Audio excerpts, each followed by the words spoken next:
Supreme court में सोमवार को 2020 दिल्ली दंगों की कथित बड़ी साजिश से जुड़े मामले की सुनवाई हुई। सुनवाई के लिए एक तारीख तय की गई थी। हालांकि तारीख को लेकर जो चर्चा थी वो अब बदल गई है, क्योंकि तारीखों को लेकर कंफ्यूजन हो गया था। इसके केंद्र में रहे उमर खालिद के साथ दूसरे और आरोपी। वरिष्ठ अधिवक्ता कपिल सिब्बल ने अदालत से गुहार लगाई कि अगली सुनवाई दिवाली से पहले कर ली जाए।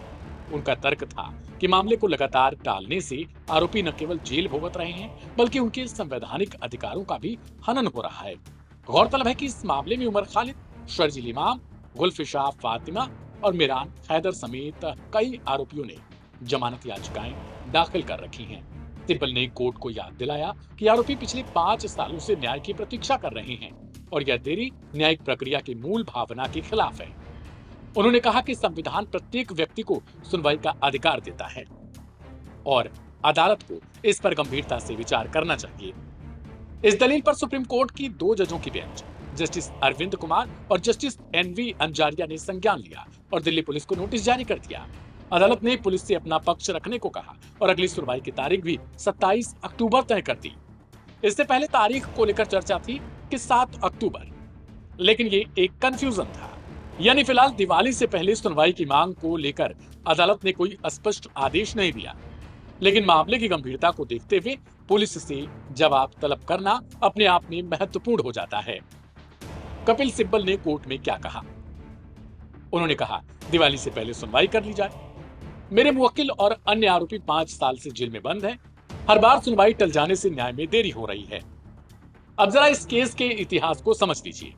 फरवरी 2020 में दिल्ली में नागरिकता संशोधन कानून और एनआरसी के खिलाफ प्रदर्शन हिंसा में बदल गए थे। इस हिंसा में 53 लोगों की मौत हुई और 700 से अधिक लोग घायल हुए। पुलिस का आरोप है कि यह हिंसा अचानक नहीं हुई, बल्कि इसके पीछे एक संगठित साजिश थी। इसी साजिश के आरोप में उमर खालिद, शर्जील इमाम और अन्य पर यूएपीए यानी गैर कानूनी गतिविधियां रोकथाम अधिनियम के तहत केस दर्ज किया गया। दिल्ली हाई कोर्ट ने हाल ही में 9 आरोपियों की जमानत याचिका खारिज कर दी थी।